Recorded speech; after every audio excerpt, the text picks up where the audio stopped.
ab internal canaloplasty is definitely the new MIGS on the block. It's taking traditional canaloplasty and now making it even less invasive. And it's all done via an ab internal approach. With canaloplasty, we're essentially ballooning or viscodilating open the Schlemm's canal. In the past, we did it through an external approach, and now we can do it via an ab internal approach.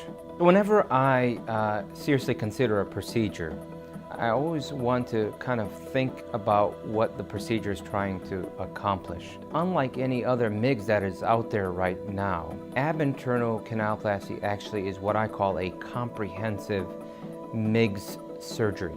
It actually will dilate both trabecular meshwork, Schlemm's canal, and the collector channel. It's not just targeting one part of the outflow system, it's targeting all the way around the drain system. One of the things with angle-based surgery that is so exciting is that when you're pulling the probe out and viscodilating, you can see that the viscoelastic material flows through the venous system, and that's clearly seen as one withdraws the probe. That is a definite indication that we're treating the drain system in a comprehensive manner. I think if we can compare it to some of the available MIGS procedures now, one might have a better understanding of what ab internal canaloplasty can do for the patient. Say for example the eye stent. That is placing a stent in one area of the drain system.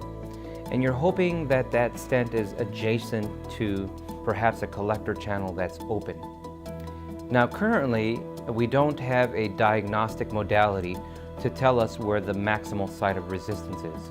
We only have literature that tells us that perhaps the maximal site of resistance is at the juxtacanalicular trabecular meshwork. But the resurgence in interest in the drainage system now, the natural outflow system, is showing us that perhaps resistance may be variable. And variable in different individuals. The eye stent perhaps might do some stenting or scaffolding in a very limited area. And when you compare this to canaloplasty, ab internal canaloplasty that is, we're actually dilating the whole drain system.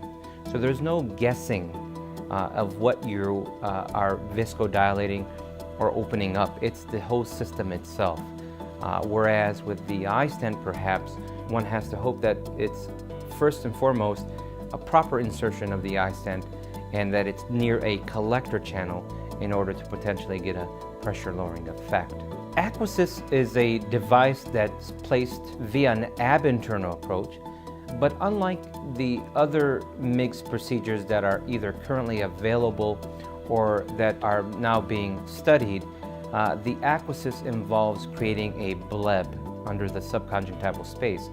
So this device is placed through an anterior chamber approach, and it is thought to help or bypass the drain system.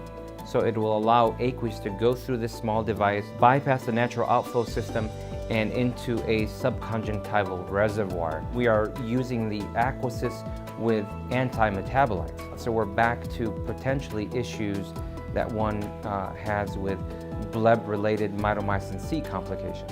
The other thing that sets ab internal canaloplasty apart is that we're not leaving behind a physical implant or device in the eye. We're simply viscodilating the drain system. And patients love hearing that an implant will not be placed in the eye. Once you mention an implant, patients tend to wonder, well, where are you placing this implant? Will it ever come out? Do I ever have to take it out? And so we don't have to worry about questions like that. The other unique thing about ab internal canaloplasty is that one can perform this procedure as a standalone procedure. In other words, you do not have to combine it with cataract surgery because it has a level 1 code as a standalone procedure.